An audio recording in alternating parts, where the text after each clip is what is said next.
Hey everybody, I'm Katallina, and today we're here to talk about Lord of the Mysteries, Episode 1. There's been a lot of hype leading up to the release of Lord of the Mysteries. I've been prepping to cover 10 new shows, yet this seems to be the one that people have fixated on. And it's not all that surprising. Lord of the Mysteries has been touted as having aspects of its story that come from Lovecraftian lore, steampunk, and tarot. Then blending those together with a decidedly Victorian-inspired setting.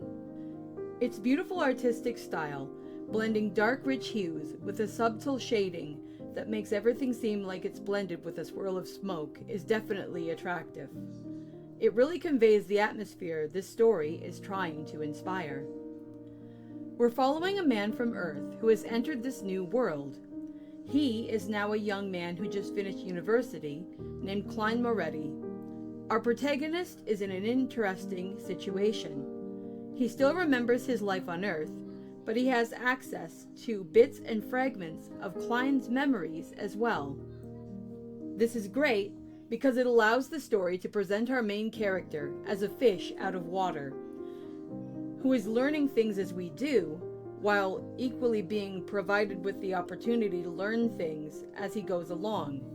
This means he doesn't need someone else in a scene telling him about that kind of stuff, and that's a really good thing.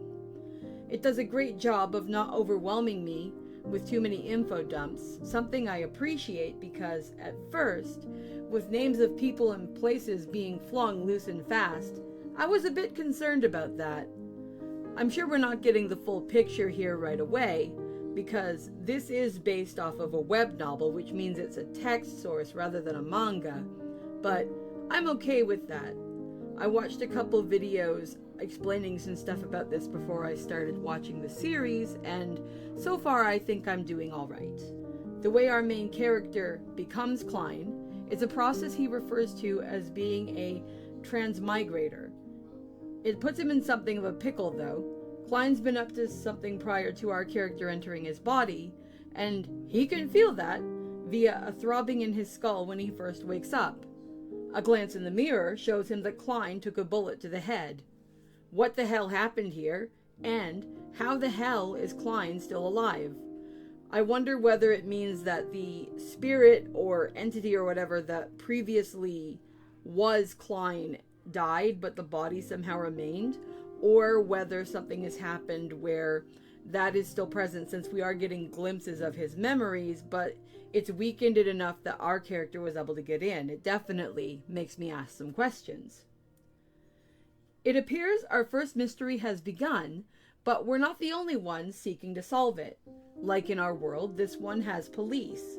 Unlike in our world, these police can, along with many other people here, have powers of something called Beyonders.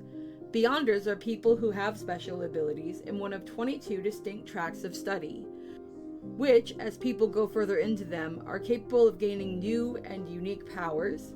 This means they can potentially do things like manipulate physical space, or enter a person's mind and rummage through it like it's a kitchen junk drawer. Undoubtedly an unpleasant experience. Fortunately for Klein, this attempt at brain drain is not successful, because Klein is connected to something called the Gray Fog, and it seems to protect him in a way that is not necessarily available to other people. It's through our first introduction to the Gray Fog that we also meet two more characters that I'm predicting are going to be important going forward. A young noble girl who picks up the nickname Justice, and a blue-haired man who decides to go by Hanged Man. They, along with Klein, who names himself the Fool, form the beginnings of something called the Tarot Club, and decide to meet in the Gray Fog on Mondays to trade information. Despite a shaky beginning, it seems things are looking up for Klein as the episode draws to a close. His connection to the fog, which I'm still a little confused on the details over, to be fair, is helping him make friends and influence people. He has his new connections with Justice and Hanged Man, and also seems to be avoiding actual prosecution by those investigating the suicide of two of his classmates, Welch and Naya. As the episode ends, we see the investigators inviting Klein to come with them and become a Beyonder himself. Our hero seems to have received a call to action. With any luck, now that the show has taken the first episode to present an overall interesting situation, it will use the second episode to help the viewer get their bearings a little better. But I suppose we'll talk about that when I've gotten there and watched the second episode.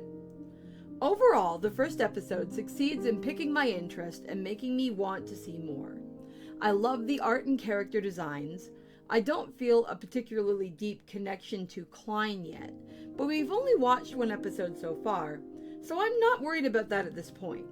I'm calling it now that I'm probably going to be a big Hanged Man fan, but that's only based off a few minutes of story and his overall really cool design. So, are you watching Lord of the Mysteries? What did you think of episode 1? I'd love to know, so feel free to share in the comments. Thanks very much for watching this video and have a great day. Bye!